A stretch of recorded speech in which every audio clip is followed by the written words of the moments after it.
Can you do embroidery without a hoop? Welcome to Epida Studio. My name is Elizabeth and I help you make beautiful things with quilting, pajagi, and embroidery.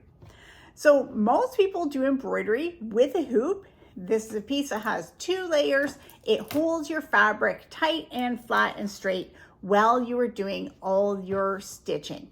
And hoops have big advantage because they will help greatly with your tension of your stitches.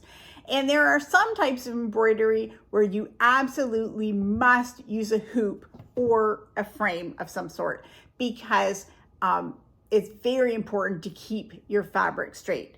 But even though a hoop is helpful in most situations, there are types of embroidery where a hoop is not necessary.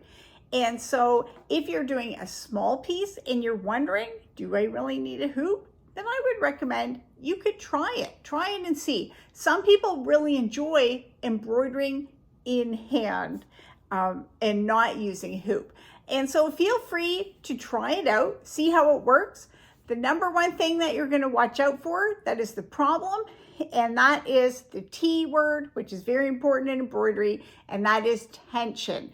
The hardest part is maintaining the tension of your stitches, which will be much easier in hoop.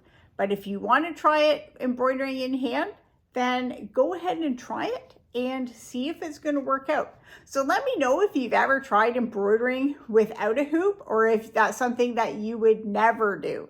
I'm curious to see when and why different people would use a hoop or not use a hoop.